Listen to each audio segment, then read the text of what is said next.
Unfortunately, this gets at the heart of the very thing that would 4 days later take his life. I'm so sad that this article could predict this as a major issue to be addressed in Saturday Evening Post, and yet more wasn't done to guard this vulnerable man's life.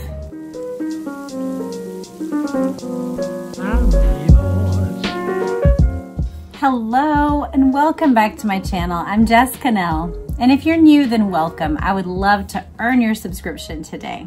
This last few weeks have been interesting because of something that happened by the American president. President Trump signed an executive order saying that he intends to release the documents, all classified documents for JFK's assassination, Martin Luther King Jr.'s assassination, and Robert F. Kennedy's assassination, and all of which happened in the 1960s. 1963 was JFK's assassination, and we have done a ton of videos on that topic, so you're welcome to go find that playlist, and there's plenty there to keep you busy. Martin Luther King Jr. and Robert F. Kennedy were both assassinated in 1968, and I came across this magazine. It's the Saturday Evening Post that was printed just 4 days before RFK's assassination, and it talks about how Bobby Kennedy plans to win it. And so I wanted to read it with you all. I thought it'd be really fascinating to get a sense of the hope and the heart that people perceived in Bobby Kennedy. As I read this, I just want to look at the front of this first. It shows excited people shaking Bobby Kennedy's hands. It has a 35-cent price on it. We have Go Bobby Go. And of course, this would have been a little less than 5 years after his beloved brother was assassinated, and the whole world knew it. And so he did have a youthfulness, a vigor, and a clear association with John F. Kennedy, since he had served in that administration and been such a partner for his brother. Here we have an advertisement that's for Thermos. It says, "Don't leave home without us," and it has all sorts of cute little, now we have Yetis, don't we? Everybody has Yetis. I don't have any Yetis. We have just plain old coolers, but Yetis are kind of the new Thermos maybe. Or Stanley Cups. Everybody has their Stanley Cup. Well, this is the June 1st, 1968 edition. Now, interestingly, it says it's its 241st year. So it was founded in 1728 by Ben Franklin. I didn't realize that the Saturday Evening Post was founded by Ben Franklin. Did you know that? That's interesting. Well, I'm going to tell you guys right out of the bat, there are many different articles in this that are already catching my eye. If you've been with me for any length of time, you know that when I visit these vintage magazines, I do not read them in advance, so I am just experiencing them with you. But let me read you some of the articles. It says, "Let the ghetto run its own schools." Wow, that's very stark. Pretty Nancy, I don't know who that's even talking about. How Bobby plans to win it. Longer life for leukemia victims. And there's more. Here we have an article for the Army. Learn a skill, make a future. Here we have it. How Bobby plans to win it by David Wise. There's the photo that we're given, and I will read the article and talk about it with you. It says, "If we come roaring out of California, nothing will stop us in Chicago." The speaker, a top Kennedy campaign strategist, was wolfing his bacon and 2 eggs over lightly in the motel coffee shop in San Jose. He was eating very fast because Robert F. Kennedy campaigns for president of the United States very fast, and the motorcade was about to leave for the airport. What the Kennedy man was talking about was California's June 4th primary. Now, we know that he would win it. Go to the celebration party and be assassinated. It's going to be terrible to read this whole thing, but here we go. We're going to do it together. What the Kennedy man was talking about was California's June 4th primary and its big winner-take-all package of 174 delegate votes. If Kennedy could win an impressive percentage of the California vote, according to the strategy, he would get the nomination at the Democratic National Convention in August. What we're doing is changing the rules, he explained to me. We take the position that the old rules don't apply. America is in flux. Everything is changing. The old way of delegate hunting doesn't apply. We are going to the people, and we are going to win. So the old way that my political science professors explained to me was the smoke-filled room, the old proverbial smoke-filled room where men with cigars would sit around and they would hammer it out behind closed doors. And when they went in, there might be a leaning of like, we think it's between these two people, but they could come up with whoever they wished. And as long as those people came to agreement, that's who the convention would appoint. This election really did bring the vote to the people in a way that was different from that, where it would woo and tip the scales in favor of one candidate over another. It was not all that simple, and the Kennedy organization was not about to neglect the delegates. Indeed, it has elaborate machinery at the downtown Washington headquarters, 8 blocks from the White House, to keep track of them. Well, I have to stop right there and tell you, Mary Jo Kopechne, the young lady that died in Ted Kennedy's car the following summer, 1969 at Chappaquiddick, she was one of those machinery that it's talking about, the elaborate machinery. The Boiler Room girls were an essential part of that elaborate machinery. They reached out to delegates and were trying to figure out who needs what in order for RFK to win. What do you need from him? Do you need a face-to-face meeting? How can we secure your votes? Does he need to publicly endorse a particular program? What needs to happen for you to have his vote? For you to have his vote. And they had notebooks full of information about the delegates.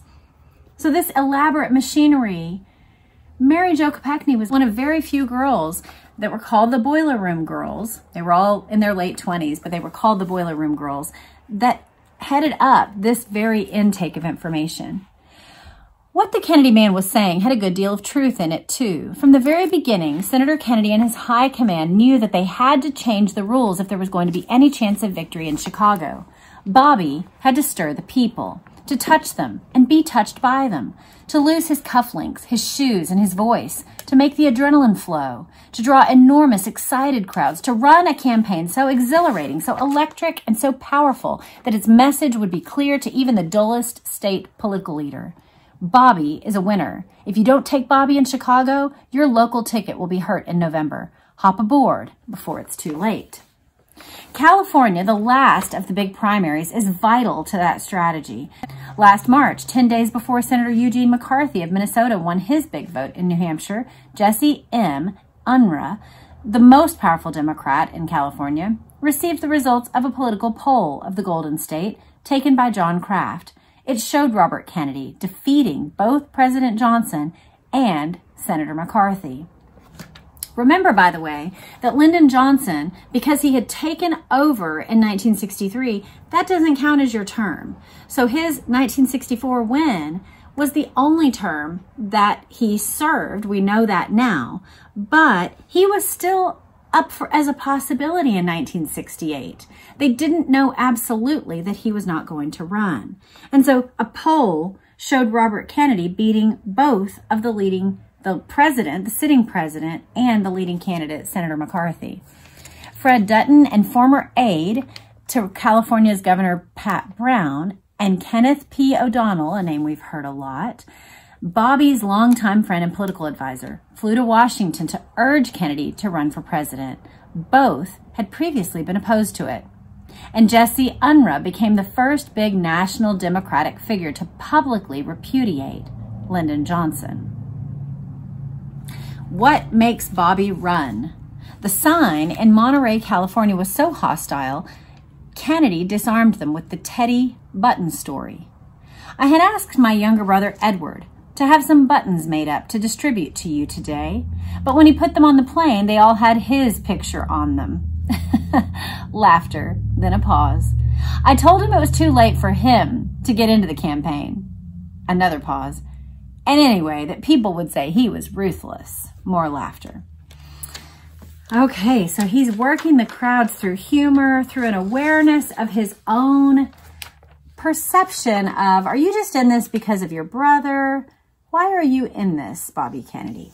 The importance of California to the Kennedy grand design underscores the fact that 1968 is not 1960.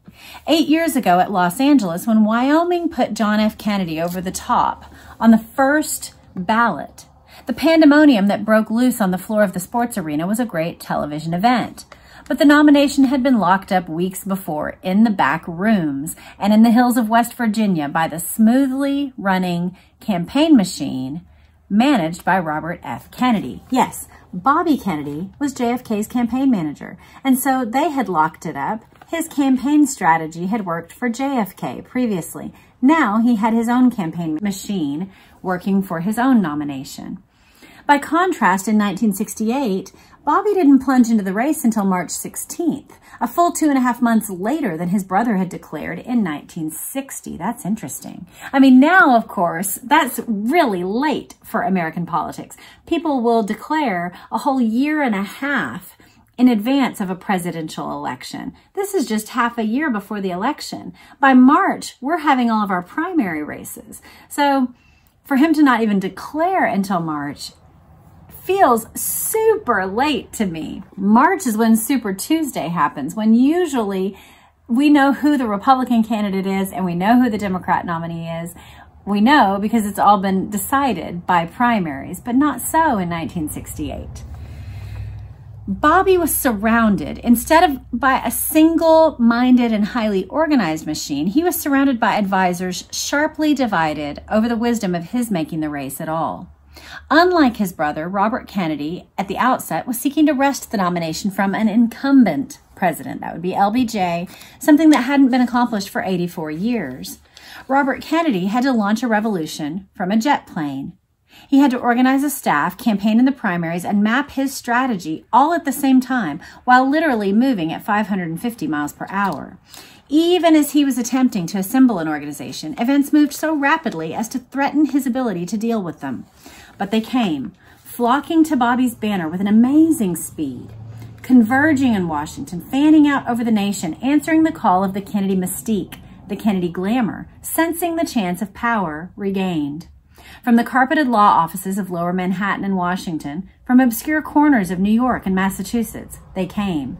Bobby was even able to reach into Lyndon Johnson's cabinet, after LBJ had announced he would not run again, and pluck out Postmaster General Lawrence F. O'Brien, whom President Kennedy once called the best election man in the business. They gathered, crammed together at first, in the Bobby's offices of the Senate, and then briefly in the Dodge House, a hotel in the shadow of the Capitol, and then finally they moved into 200 L Street, a new downtown office building. And then finally, they moved into 2000 L Street, a new downtown office building. They had come in the hope of picking up where they had left off. They had come for the restoration. They clasped each other's hands, men who hadn't seen each other in 5 or even 8 years, and said, "It's like old times." But it wasn't, and deep inside they knew that. They had come to remake the dream, but dreams are fragile. "We'll laugh again," Pat Moynihan had said after President Kennedy was murdered, "but we'll never be young again."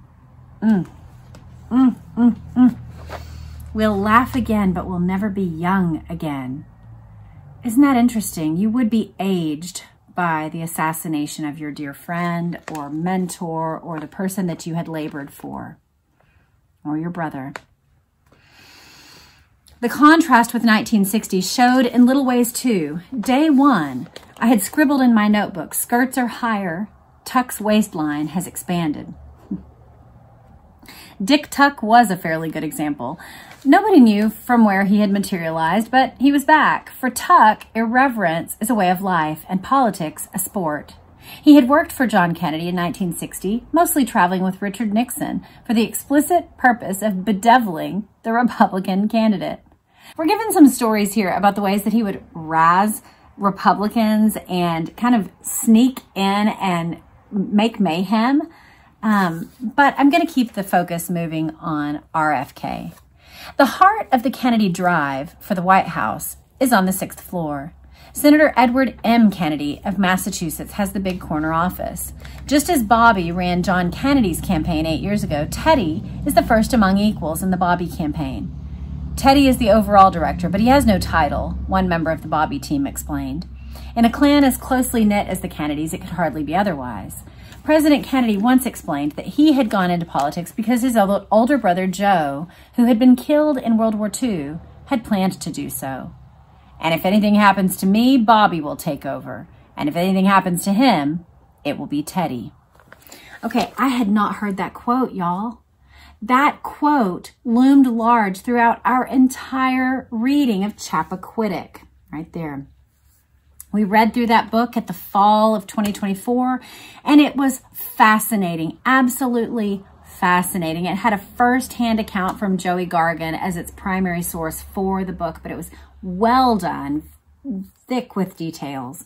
But the whole time through that book, the threat of assassination, the mantle of the weight of will he or won't he run for president this time was constantly on the shoulders of Teddy. I didn't realize that John Kennedy had said that. I knew that he had said it about the mantle passing from Joe to himself. I didn't realize that he had said, if anything happens to me, Bobby will take over. And if anything happens to him, it will be Teddy. No wonder he carried that weight. It's weird to read it here in black and white, you guys. Very strange. Physically and in temperament, Teddy more closely resembles President Kennedy than does Bobby. But as Bobby Kennedy gently points out in his campaign button story, it's not Teddy's turn. While Bobby is stirring up the crowds, someone must be wooing the delegates, and that is a significant part of Teddy's job. He is spending a lot of time moving around the country, talking quietly to local leaders, just as he did in 1960. Something interesting that we read in that book was that Ted Kennedy was the Senate majority whip. Or minority whip. I don't remember if they were in the majority or the minority, but the whip is the person who goes around to all the senators within the party and gets them to come together. If you think about a whip, like cracking the whip, getting the people out to the vote, making sure that you have enough numbers to get a piece of legislation through. That's the job. And so by doing that job, you form tight-knit relationships with lots of politicians across the spectrum. And so it's interesting that he was doing this with delegates as well, that Teddy cultivated that skill across many different applications in government. Teddy is his brother's outrider on Capitol Hill, lining up his support among key congressmen and senators. Down the hall from Teddy's office, in a back room, this is the boiler room girls, you guys. Half a dozen girls sit at desks. This is the boiler room girls, working on black loose-leaf notebooks under the watchful eye of David Hackett, a close personal friend of Bobby's. This is the Political Intelligence Center of the Kennedy headquarters. Information from state coordinators flows in hourly to be recorded in the black notebooks. You guys, this was so ahead of its time. It's fantastic to read about because now, like, we actually have something like this in our generation. President Obama's campaign was notably the first internet election. And they did this using social media and using email. And he kind of expertly used modern tools in the same way that these girls in this room were using the phones and relationships to maintain focus, keep the campaign momentum going, and focus in on the areas that needed attention. Wow. Pressuring and merely keeping track of delegates will be harder for Bobby in 1968 than it was for John F. Kennedy in 1960. Not only did he get a late start, but the number of votes at the Democratic National Convention has nearly doubled. Certain that the convention would simply be a big party to renominate LBJ, Democrats let the number of delegates grow so that as many of the party faithful as possible could go to Chicago to whoop it up. Because some states permit half votes, there will be as many as 5,611 delegates and alternates for the Kennedy machine to keep track of. To win the nomination, Bobby needs 1,312 votes. In the 35 states where presidential primaries are not being held, delegates to the National Convention are selected by state conventions and state committees. So they're giving us some background information. Again, I'm going to skip ahead to where I can see that there's information that's not laden with kind of timely details that are only relevant for that moment. Mistakes have been made, some of them costly. When former Defense Secretary Robert S. McNamara made television tapes praising Bobby's coolness during the Cuban Missile Crisis, the ploy backfired badly. Newspaper editorial writers across the country agreed that the new World Bank president shouldn't make partisan political statements. Last month, one of Gargan's ace operatives, Donald Dell, a captain of the U.S. Davis Cup team, was accused by an aide to the governor of West Virginia of arm twisting to arrange a state police escort for the Kennedy motorcade. Dell was told that an escort was to be provided for Hubert Humphrey because he was the incumbent vice president, but not for Bobby. Unfortunately, this gets at the heart of the very thing that would 4 days later take his life. I'm so sad that this article could predict this as a major issue to be addressed in Saturday Evening Post, and yet more wasn't done to guard this vulnerable man's life. Here we have, it says, an FBI agent trying to keep the crowds from tearing the senator to pieces as they flock him. We're given a look at the way his campaign ran. In the town square at Stockton, many of the faces in the crowd were Mexican and Filipino, fruit pickers, farm laborers. "Decency is the heart of the matter," he said in a voice eerily like his brother's. "The death and maiming of young men in the swamps of Asia is indecent. For a man to work with his hands in the Valley of California with no hope of sending his son to college, that is also indecent." We are talking here today about putting this country together again. I think we can do better.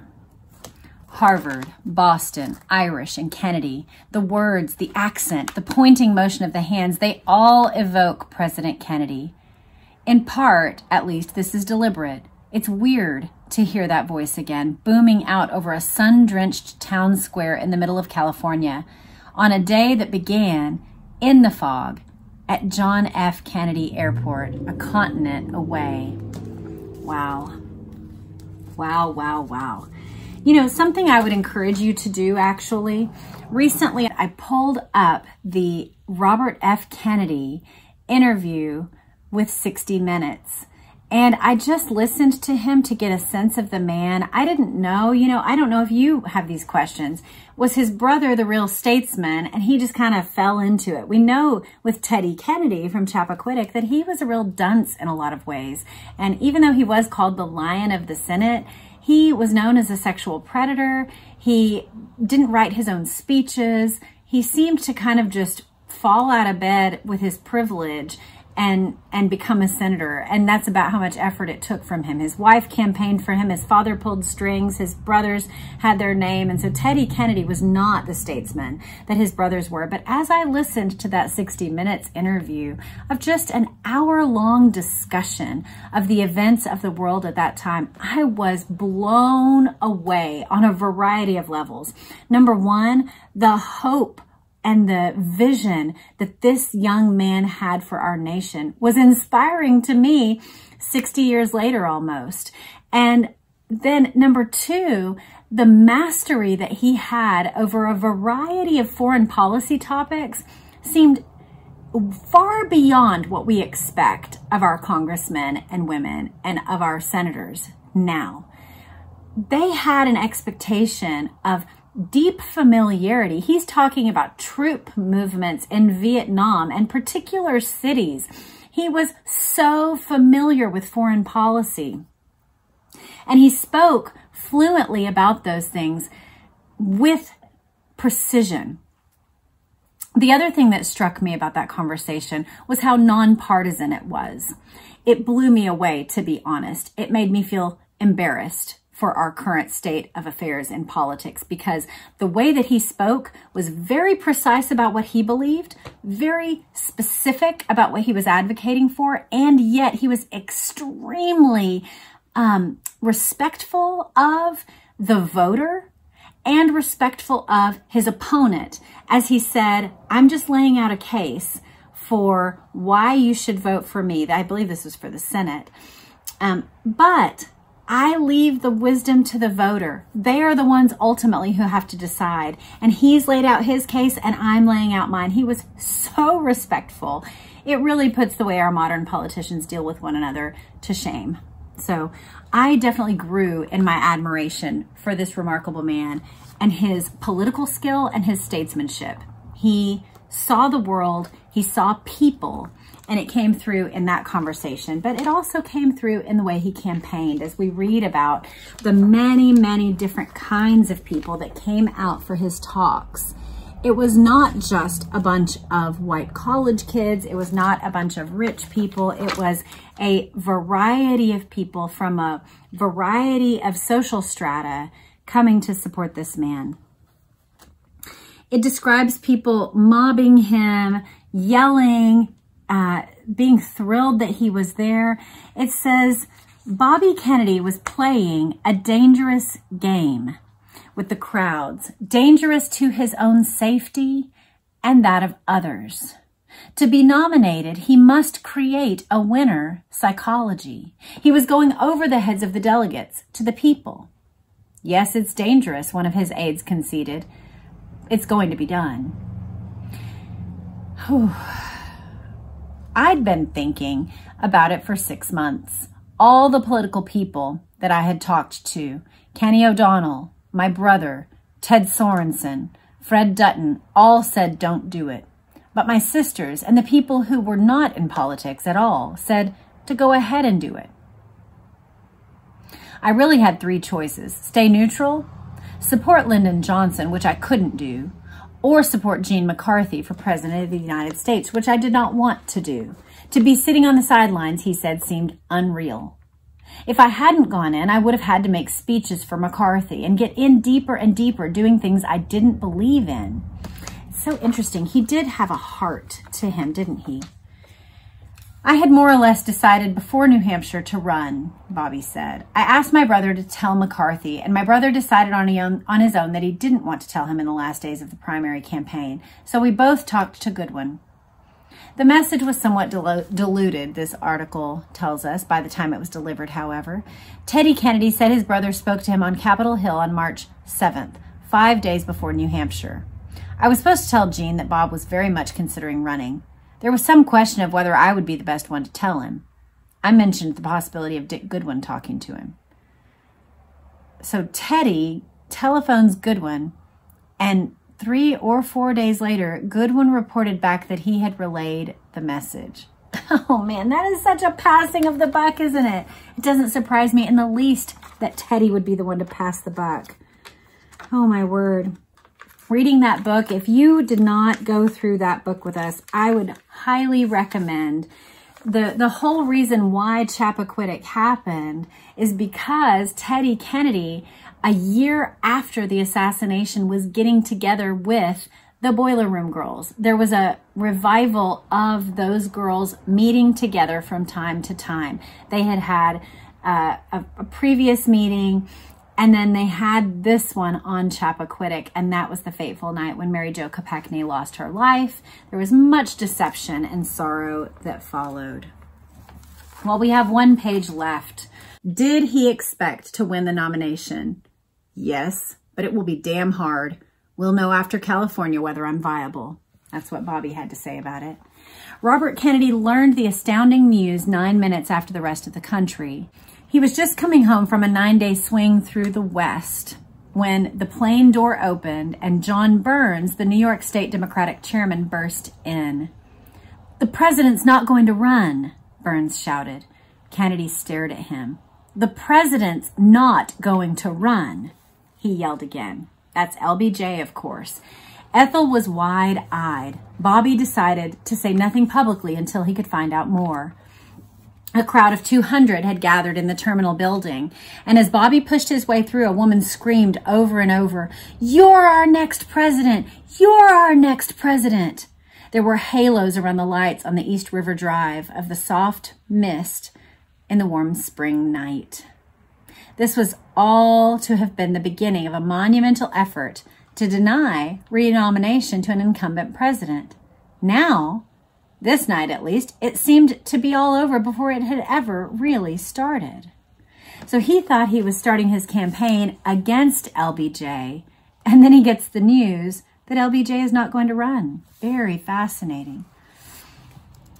Robert Kennedy had not wanted Lyndon Johnson as his brother's running mate, we're told, in 1960. Although Bobby's role remains a matter of dispute, he had warned Johnson that his selection might touch off a nasty floor fight. Yeah, the thing that we are told in a different magazine that we just read was that Kennedy wanted to bring goodwill and bring a different part of the country into the tent with him, but that Bobby advised against it. And that even after JFK went and asked Lyndon to be his running mate, that Bobby went behind him and asked Lyndon to consider rejecting the nomination, that he did not want to be vice president. Of course, he did take the vice presidency. Later, because his brother was president, Bobby enjoyed far more power as Attorney General than Lyndon Johnson did as vice president. And Johnson, a proud, sensitive man, had not forgotten Los Angeles. 8 months after Dallas, President Johnson summoned Bobby to the White House to turn the tables. That meeting on July 29, 1964, could not have been very far from the minds of the two men when they met again last month. 2 days after their 1964 confrontation, LBJ had called in 3 Washington correspondents, and over sherry and lobster. What a bougie life in 1960s. That sounds so fancy. Regaled them with his version of how he had broken the news to Bobby. I told him, "Bobby, I appreciate the fact that you want to perform public service, and I think you've got a great future ahead of you. But I have decided that it is inadvisable of me to recommend your name to the convention as vice president." And when I said that, he swallowed. Interesting. I hadn't realized that RFK was in consideration to be LBJ's vice president. That makes sense. Well, after a talk that LBJ gave about Vietnam, the president said he did not intend to get into the campaign on behalf of any candidate. That did not mean that he would remain neutral forever, but he was not going to advocate for Humphrey or for RFK. As for his own plans, he would not and could not reconsider and get back into the race. Kennedy himself maintains that his personal reaction to Johnson's announced withdrawal was one of great surprise. I asked him about it as he was riding out to Washington National Airport one morning last month. "I suppose I was stunned, really," Kennedy said of LBJ's announcement. "Did he think it a maneuver?" "I thought he meant it," Kennedy replied. "It partially changes the nature of the effort I'm going to make, but the only way I'm going to do it is to go to the people." Was his first reaction a feeling that the president's announcement cleared the way for his own nomination? "No," he answered. "When Johnson withdrew, I didn't think that it meant anything was certain, because in political life, as in personal life, things change. There are too many variables. No one can predict what will happen next." 4 years ago, Robert Kennedy stood before the wildly cheering Democratic National Convention at Atlantic City, and quoting Shakespeare, he spoke of his brother. "When he shall die, take him and cut him out in little stars, and he will make the face of heaven so fine that all the world will be in love with night and pay no worship to the garish sun." In the poignant emotion of that moment, the delegates, had they not already chosen Lyndon Johnson, might have stampeded to Bobby. In 1968, he may fail in his attempt at a Kennedy restoration and destroy himself in the process. Ooh.